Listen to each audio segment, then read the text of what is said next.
Assalamualaikum warahmatullahi wabarakatuh. Di sini saya akan mempresentasikan hasil tugas kerja kelompok kami, yaitu analisis kelayakan usaha dengan usaha laundry and dry clean. Untuk materi pertama akan saya bacakan. Abstrak. Perubahan gaya hidup dan tuntutan ekonomi pada zaman modern seperti sekarang ini menuntut agar seorang dapat mengatur waktunya seefisien mungkin, baik dalam urusan pribadi maupun pekerjaan mereka. Perubahan yang demikian menyebabkan adanya tuntutan kepraktisan dalam menjawab kebutuhan pribadi mereka, misalnya dalam hal mencuci pakaian dan menyetrika. Dengan adanya hal ini, maka perlahan-lahan mulai berkembanglah suatu pelayanan jasa yang memberikan kemudahan dalam hal pencucian pakaian, yang disebut dengan jasa laundry. Analisa studi kelayakan usaha ini bertujuan untuk mengetahui apakah usaha laundry dan dry clean tersebut layak untuk dijadikan dan mengetahui jangka waktu pengembalian modal dan tingkatan keuntungan yang didapat. Pembukaan usaha laundry and dry clean didasarkan pada penilaian berbagai aspek studi kelayakan yang meliputi aspek pasar, aspek teknik, aspek hukum, aspek manajemen, aspek lingkungan, dan aspek finansial. Dan juga dilakukan survei dengan menyebarkan kuesioner untuk menentukan layak atau tidak pendirian usaha tersebut. Berdasarkan hasil dari studi kelayakan usaha, yaitu dengan metode payback period, metode net present value, metode internal rate of return, metode profitabilitas index, maka pendirian usaha laundry and dry clean di daerah Jalan Majalaya Cicalengka direkomendasikan layak untuk dijalankan. Kata kunci kelayakan usaha, aspek kelayakan laundry and dry clean. Bab 1. Pendahuluan. Perubahan gaya hidup dan tuntutan ekonomi pada zaman modern seperti sekarang ini menuntut agar seorang dapat mengatur waktunya seefisien mungkin, baik dalam urusan pribadi maupun pekerjaan mereka. Dengan demikian, banyaknya kegiatan, maka beberapa urusan di dalam rumah kurang menjadi perhatian karena lelah setelah sering beraktivitas. Kemajuan teknologi juga memberikan pengaruh terhadap gaya hidup masyarakat sekarang, terutama di kota besar, yang mana masyarakat menginginkan agar semua hal yang dilakukan serba praktis dan cepat. Perubahan gaya hidup yang demikian menyebabkan adanya tuntutan kepraktisan dalam menjawab kebutuhan pribadi mereka, misalnya dalam hal mencuci pakaian dan menyetrika. Dengan adanya hal ini, maka perlahan-lahan mulai berkembanglah suatu pelayanan jasa yang memberikan kemudahan dalam hal mencuci pakaian, yang disebut dengan jasa laundry.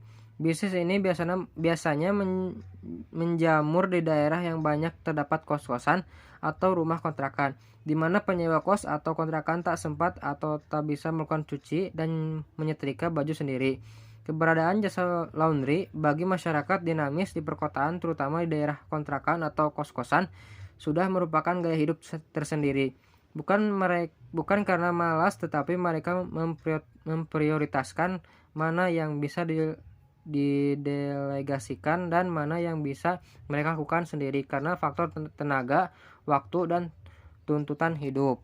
Baik, di sini saya akan memaparkan materi selanjutnya.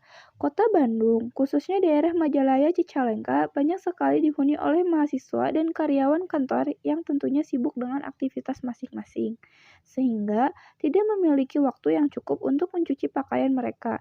Ditambah lagi dengan kondisi cuaca saat ini yang seringkali hujan, mengakibatkan pakaian lebih mudah menjadi kotor, sehingga mencuci pakaian secara manual akan sulit menjadi kering karena tidak adanya sinar matahari.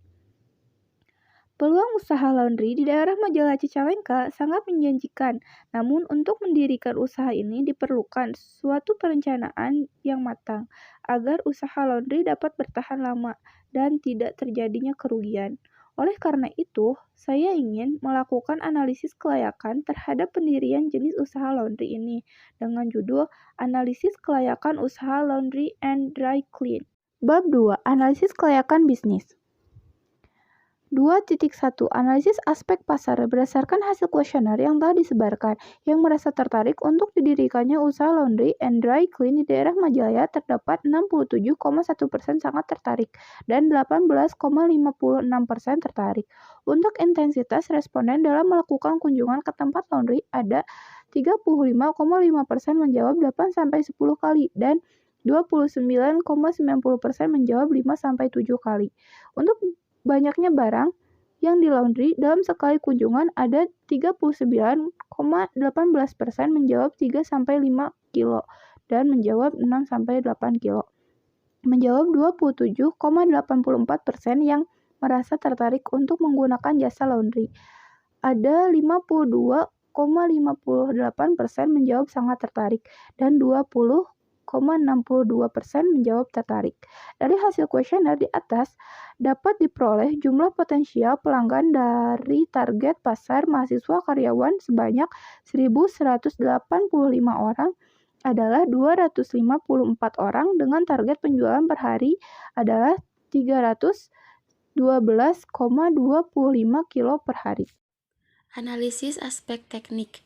Dari hasil pengolahan data aspek teknis diperoleh lokasi pemilihan tempat usaha berdasarkan potensial pelanggan yang ada di daerah Sukarasi dengan letak berjarak 100 meter dari 3 buah laundry yang sudah ada dan berada di depan Jalan Majalaya di mana masyarakat sering lewat.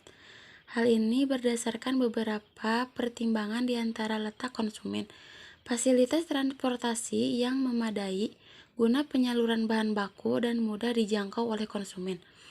Selain itu, lingkungan masyarakat sekitar yang mendukung, karena dengan adanya laundry ini dapat menghasilkan feedback bagi masyarakat yaitu berupa lapangan kerja baru. Lokasi yang strategis ya untuk usaha laundry harus didukung dengan layout yang baik. Hal ini akan membantu memperlancar kegiatan produksi dan pelayanan konsumen. Analisis aspek manajemen. Manajemen organisasi merupakan hal penting dalam mengatur suatu kegiatan usaha, karena walaupun suatu usaha dinyatakan layak untuk dilaksanakan tanpa didukung dengan manajemen dan berorganisasi yang baik, bukan tidak mungkin mengalami kegagalan. Oleh karena itu, usaha laundry and dry clean merupakan fungsi manajemen yaitu perencanaan, pengorganisasian, pelaksanaan, dan pengawasan dalam usaha. Dengan adanya perencanaan, kita dapat menentukan arah yang akan ditempuh dan kegiatan-kegiatan yang diperlukan untuk mencapai tujuan usaha yang telah ditetapkan. Perencanaan dapat terlaksanakan dengan adanya perorganisasian. Untuk usaha laundry and dry clean, terdapat 3 bagian, yaitu bagian administrasi 1 orang, bagian operasional 2 orang, dan bagian keuangan 1 orang. Setelah adanya organisasi yang baik, selanjutnya ada pelaksanaan. Pelaksanaan ini berdasarkan organisasi yang telah ditentukan sebelumnya. Hal ini bermaksud agar dalam pelaksanaannya dapat berjalan dengan baik. Yang terakhir, dalam fungsi manajemen adalah pengendalian sebagai salah satu fungsi manajemen yang bertujuan untuk mencegah terjadinya penyimpangan-penyimpangan dengan penerapan fungsi planning, organizing, equating, dan controlling. Maka kegiatan manajemen dapat berjalan dengan baik. Semua fungsi manajemen di atas diterapkan dalam berorganisasi, yaitu dengan adanya job description. Dalam job description dijelaskan bahwa masing-masing jabatan mempunyai uraian yang berbeda untuk tugas dan tanggung jawab. Baik, saya akan melanjutkan sesi pemaparan materi. Di sini ada analisis aspek hukum. Izin usaha merupakan salah satu faktor penting dalam pendirian usaha. Hal ini sangat berpengaruh terhadap lancarnya suatu kegiatan usaha. Usaha laundry and dry clean ini berencana membuat sebuah CP dengan mendaftar di notaris agar usaha ini memiliki badan hukum yang kuat. Pengurusan badan usaha ini juga bertujuan agar usaha laundry and dry clean ini tidak menyalahi aturan pemerintah mengenai pendirian usaha. Selain itu, ada beberapa izin usaha yang harus dilengkapi. Dokumen izin usaha diperlukan untuk kepentingan perusahaan, dan izin ini diperlukan bagi instansi tertentu sebagai data untuk melakukan berbagai pengawasan terhadap jalannya kegiatan usaha dari berbagai penyimpangan yang mungkin saja terjadi. Beberapa izin yang harus dilengkapi dalam pendirian laundry and dry clean yaitu surat izin tempat usaha atau CP dan MPWP. Selanjutnya aspek finansial. Dalam analisis aspek finansial, dilakukan evaluasi terhadap rencana pendirian usaha dengan metode NPP, IER, dan PP. Dari evaluasi tersebut diperoleh hasil dengan menggunakan MARR sebesar 18%, didapat nilai NPP positif sebesar Rp 334.986.426. Karena NPP kosong, maka usaha ini dinyatakan layak.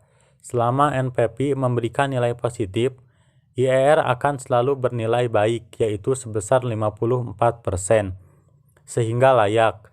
Hal ini menunjukkan rencana usaha Laundry and Clean layak. Selain itu, berdasarkan perhitungan kumulatif net cash flow, dihasilkan nilai positif pada tahun pertama, sehingga dapat diketahui payback periode selama 6 bulan. Berdasarkan nilai payback periode yang lebih kecil dari umur, maka pengembalian modal lebih cepat, dan usaha laundry ini dinilai layak. Selanjutnya, analisis aspek lingkungan. Dampak pendirian sebuah usaha laundry terhadap lingkungan mempunyai pengaruh yang cukup besar. Karena lazimnya sebuah usaha laundry pasti sering menggunakan beberapa jenis sabun atau bahan kimia yang bisa berpengaruh secara langsung terhadap lingkungan sekitar tempat usaha. Pada aspek AMDAL, Laundry and Clean telah menggunakan deterjen yang ramah lingkungan sehingga limbah cucian yang dibuang dapat terurai. Namun untuk mengantisipasi adanya zat-zat kimia berbahaya lainnya, maka perusahaan membuat lubang penampungan limbah sementara agar material-material limbah pengendap dan terurai oleh tanah sebelum disalurkan ke pembuangan.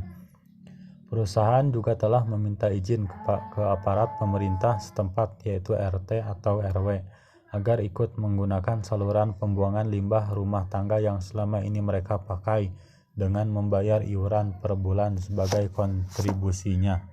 Baik, selanjutnya saya akan memaparkan business model kanvas dari usaha Laundry and Clean kami. Elemen yang pertama yaitu ada customer segment. Segmentasi konsumen kami yaitu yang pertama karyawan, yang kedua mahasiswa, dan yang ketiga orang-orang yang malas keluar rumah. Elemen yang kedua ada value proposition. Setelah menentukan siapa saja yang menjadi target konsumen selanjutnya, proposisi nilai konsumen kami yaitu e-laundry yang digunakan oleh konsumen untuk memesan jasa laundry terdekat dan digunakan oleh pelaku laundry untuk mengambil pesanan dari konsumen dengan menggunakan teknologi location based service. Yang kedua, menggunakan teknologi QR code sebagai metode pembayaran. Yang ketiga, paket hemat. Di elemen yang ketiga ada channel, yaitu media interaksi bisnis kami bisa melalui 1. situs web, 2. aplikasi, dan 3. media sosial. Elemen yang keempat ada customer relationship, yaitu 1. integrasi dengan WhatsApp, yang kedua customer service, yang ketiga garansi. Lanjut ke elemen yang kelima. Di elemen yang kelima ada revenue stream. Sumber pendapatan dari bisnis kami yaitu 1. laundry kiloan, dan yang kedua penjualan pewangi yang bisa dipakai laundry. Lanjut ke elemen ke-6 yaitu key resource. Agar tetap kompetitif dalam ranah bisnis, kita perlu sumber daya yang sesuai guna. Key resource kami 1. outlet laundry, yang kedua alat pelaundrian, yang ketiga aplikasi, dan yang keempat infrastruktur server. Elemen yang ketujuh ada key activity.